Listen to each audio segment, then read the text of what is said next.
All right, Alexis, thanks so much. We'll have more on the markets with Alexis Christophers live in New York coming up in about 20 minutes' time here on Balance of Power. Thanks for joining us on this Monday. As we get a new week underway, let's start pushing the rock with a lot that's going to happen before this week is over, including a promised vote on health care reform. We reminded you of this at the end of last week. It's going to be Thursday, according to John Thune in the Senate. Remember, that's why the government's open. That was the promise to Democrats to get everybody, or at least a couple people, on the same page to pass the continuing resolution, knowing that Obamacare subsidies expire at the end of this month. All right, so everybody's back on the same page here. Thursday, likely at least, the Democratic legislation that will extend tax credits for 3 years is what's going to hit the floor here. It is said to be dead on arrival.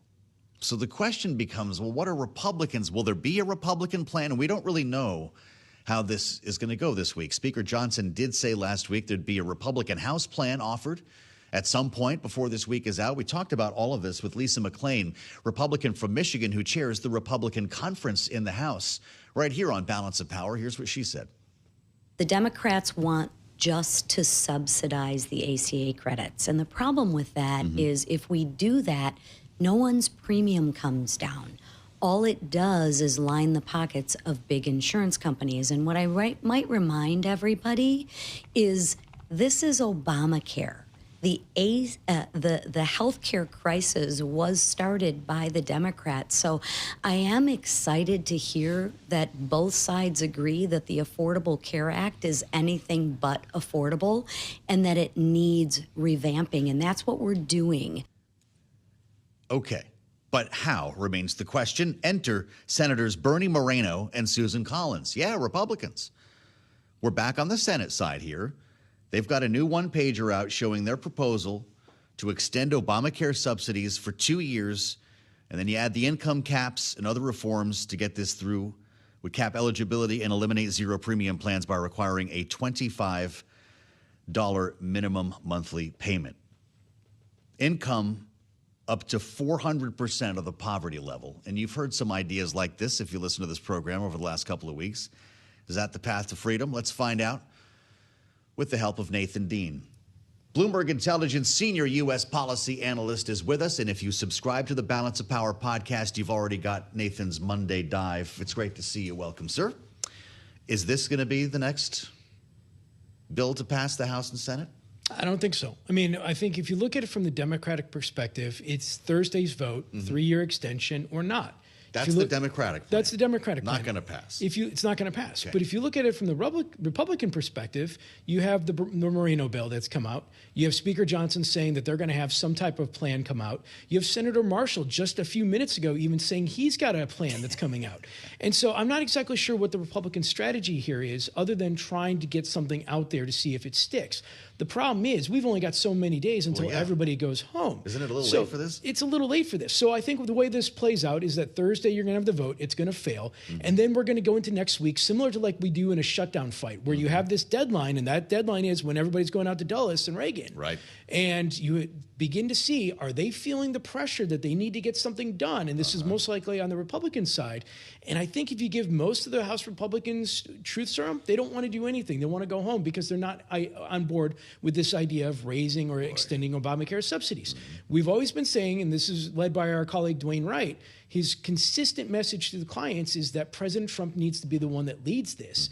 And until President Trump steps in and directs the Republicans what to do, the Republican strategy is going to be fragmented, and I don't think something gets done. You're not running odds on this like you are a shutdown, are you? No. Because we've had several folks tell us here that neither party has a reason, actually, to pass this. That if you're a Democrat, sure, you got a plan, but you know it's going to fail, and you'd rather hang this over Republicans for the next year to win the midterms. What do we think of that? Absolutely. I mean, the Democratic message for 2026. This is why people love Washington. Yeah, I mean, the message for 2026 from the Democratic perspective is going to be affordability and health care.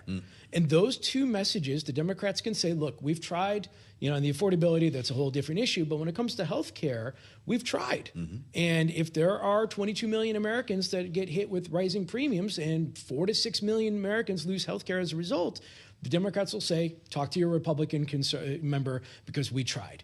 And, it just goes into this plan of trying to win back the House. Wow. And so from the Democratic perspective, there's really not a ton of incentive for the outside of the political side. I mean, obviously the humanitarian side is different, but from the political side, they're sitting pretty. So, but this is incredible, though. So, for the benefit of our audience, and you're always honest with our listeners and viewers, what we're about to see in the next 2 weeks is a total charade. Then this is a political charade. No, I wouldn't call it 100% political charade, because if the Republicans begin to feel the pressure here, and let's just say the Senator Collins-Moreno bill actually gets some traction here, there's a chance if the Democrats come back and say, we're going to get a 2-year extension, we'll be able to kick the can. I do think the Democrats would ultimately take the deal. Okay. The problem for Senator Collins and Senator Moreno isn't the Democrats. The problem is those House Republicans, because Speaker Johnson has said, he's not going to guarantee a vote. And also, I don't think you could get a lot of, House Republicans on board with that idea. Right. Because at the end of the day, for Speaker Johnson to do this, he's going to have to most likely break the Hassett rule. And that is, you don't bring anything to the floor unless the majority of your conference supports that. The only thing that would get Speaker Johnson covered to break the Hassett rule is for President Trump to come in and say, this is what I want to get done. President Trump tried that right before Thanksgiving, and due to congressional blowback, that plan never actually materialized. Incredible. So what was Speaker Johnson talking about? He said there'd be a plan out, a Republican plan at some point this week. Do you know what that will look like? And does it resemble Obamacare, or is this more about health savings accounts, or a totally different approach? I think there's two ways to look at this question. Are you trying to solve the immediate problem, or are you trying to solve Obamacare? Does this try to do both? Well, I don't know. We haven't seen what that plan is, and it goes back to the idea of what the Republican strategy here. But what I'd say to clients, and I think this is what Dwayne was saying to his clients this morning as well, is the Republican plan that's going to come out just a kick of the can, meaning 1-year extension, 2-year extension, plus some provisions? Or is this a try and resolve Obamacare writ large? Because if it's Obamacare writ large, you're not going to be able to do that via regular order by the end of the month. Yeah. And that then becomes a question of, are we going to see a Reconciliation 2.0 bill next year that has to do with Obamacare? Yep. It's extremely difficult. I mean, you go back to Senator McCain with the thumbs down vote. Yes, sir. The margins for Republicans were stronger there than they are now. About that, right. And so we just go back to the idea that there's two catalysts here, the end of the month and next year. For the end of the month, long odds, skeptical. That's what Dwayne was saying in his notes. For next year, we'll have to see what happens, because there's more time for the Republicans to stew on the idea and get something to the floor. Do you listen in on Dwayne's calls the way I listen in on your calls? Absolutely. You do, yeah. That's how you know what the buzz is, right? Yep. I've told you guys this before. We're all in the same row. And when Nathan or his colleagues put the headset on, it's usually about to get good. Are people calling you about this? Is this an investment a question for folks right now, or is it just about the insurers? How does Wall Street look at it? It's about the insurers. Yeah. I mean, it's just whether or not are those premiums going to be there next year or not. And, the idea of a healthcare plan writ large, I mean, this is something that, we've got time to talk about this because, from the market perspective, it is the end of the month. That's the catalyst that people are focused on. For the, the larger plan, we've got plenty of time to talk about it. Big Bloomberg story today about the Farm Bill. If you hadn't heard about this yet, the president's going to sign an EO, it looks like, later on, and we'll cover this. $12 billion in assistance to hit the farmers who have had, obviously, a lot to deal with when it comes to tariffs. The aid would include up to $11 billion in one-time payments to crop farmers under the Department of Agriculture's newly designated Farmer Bridge Assistance Program. The rest reserved for crops not covered under the FBA. Is this enough to keep farmers afloat? No. Okay, then. The story from the farmers here is trade, not aid. Because what this is going down to... They don't want this. Well, they'll take it, but obviously this is not going to help them because you have a bad situation where you have low crop prices, high production costs, and you also have China not purchasing soybeans and other agricultural products like they have in years past. You put all three of them together, you get a really nasty trifecta that are impacting U.S. farmers at the moment. Now, in terms of what this is doing, this is a little bit late to the game. Spring planting season, at least the CapEx purchasing and negotiations started a couple of weeks ago. So if you talk about the government bureaucracy, if this comes out in January, a couple of weeks late. Yeah. But when this happened back in 2018 and 2019, there were about 644,000 farms that took around an average about $22,000 worth of aid. That's not going to save your farm. What's going to save your farm is additional, just essentially a change of those factors that I just mentioned about. And that's why I think that this is just the first step of more aid that's coming in the next year because, you've had some members of the House Ag Committee on the Republican side float up to potentially as much as $50 billion in aid for farmers.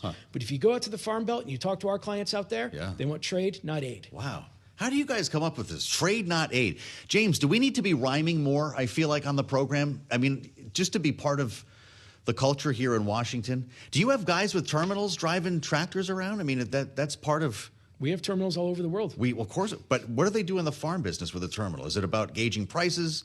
Are they like plotting out?